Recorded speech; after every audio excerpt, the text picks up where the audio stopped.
Naganap na natin ang liturhiya ng pagdiriwang ng pagpapakasakit ng Panginoon. At ngayon ay ating gaganapin ang pag-aalsa ng libingan ng Panginoon. Tuwing binibigkas natin ang pagpapahayag ng pananampalataya, ay sinasabi nating, sumasampalataya ako kay Jesucristong iisang anak ng Diyos, ipinagpakasakit ni Poncio Pilato, ipinako sa krus, namatay, inilibing, at nanaog sa kinaroroonan ng mga yumao. Tunay at ganap na nagdaan si Kristo sa panghuling pagsubok ng sangkatauhan, ang kamatayan. Subalit, hindi upang mabitag dito magpakailanman, kundi upang maghandog ng 100 palabas, isang eksodo, isang pag-alis. Si Jesus mismo ang nagwika, "Pakatandaan ninyo, darating ang oras at ngayon na nga na maririnig ng mga patay ang tinig ng mga anak ng Diyos, at ang sino mang makinig sa Kanya ay mabubuhay." Para sa mga Kristiyano, ang kamatayan ngayon ay hindi na isang bilangguan ng kawalan ng pag-asa, kundi isang daan ng kaligtasan. Pinakikiusapan po namin ang lahat na panatiliin ang katahimikan ng gabi at ating saksihan ang rito ng paglilibing sa Panginoong Hesukristo.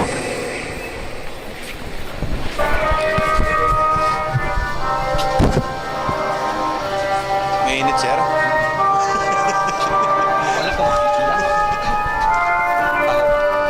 Ay, ayan. Tinanggal niya sa kapao.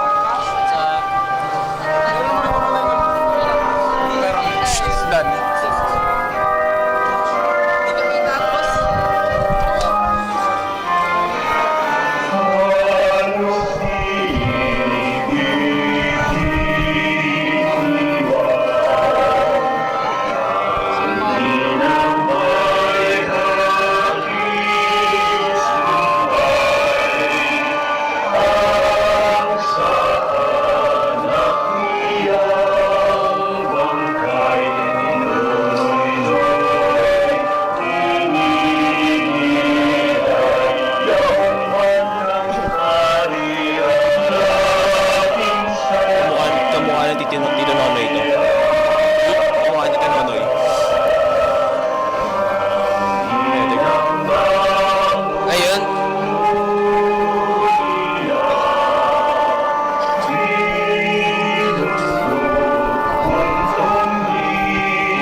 Ito.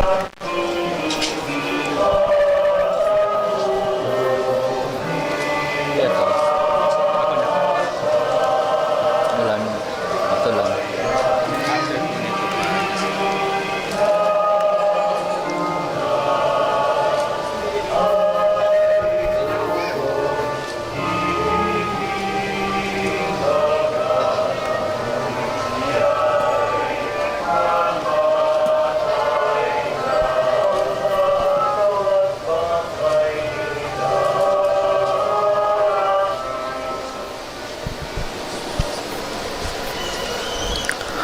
Panginoong Hesus, binalot ka ng kadiliman ng kamatayan. Ang tangi mong maliwanag na tanglaw ay ang malambing na pagmamahal ng iyong ana, ang katapatan ni Juan, ang pakikipagkaibigan ni Jose ng Arimatea at ng ilan pa. Inihimlay ka sa libingan tulad ng isang napakahalagang kayamanang itinago sa baul, tulad ng isang butil na binaon sa lupa. Binigyan ng kahulugan at pag-asa ng iyong libing ang aming libing. Salamat po sa iyo, Panginoong Hesus. Naging isang mapayapang pamamahinga ito sa kandungan ng inang lupa na naghihintay ng isang masayang paggising sa pagdating ng bukang liwayway ng muling pagkabuhay, nawawasak sa tanikala ng kamatayan magpakailanman. Ama namin, sumasalangit ka, sambahin ang ngalan mo, mapasa amin ang kaharian mo, sundin ang loob mo dito sa lupa para nang sa langit. Bigyan mo kami ngayon ng aming kakanin sa araw-araw, at patawarin mo kami sa aming mga sala, para nang pagpapatawad namin sa nagkakasala sa amin, at huwag mo kaming ipahintulot sa tukso, at iadya mo kami sa lahat ng masama. Amen. Aba, Ginoong Maria, napupuno ka ng grasya, ang Panginoong Diyos ay sumasa iyo. Bukod kang pinagpala sa babaeng lahat, at pinagpala naman ng iyong anak na si Jesus. Santa Maria, Ina ng Diyos, ipanalangin mo kaming makasalanan, ngayon at kung kami mamamatay. Amen. Luwalhati sa Ama, sa Anak, sa Espiritu Santo.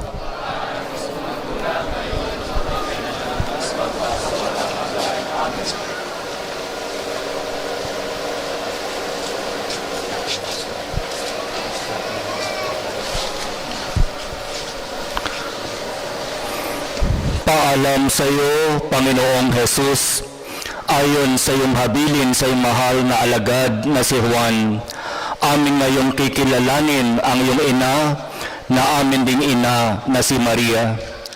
Makakaasa kang hindi namin pababayaan si Mariang ipinagkatiwala mo sa iyong mahal na alagad. Si Mariang ibinigay mo sa amin upang amin ding maging ina.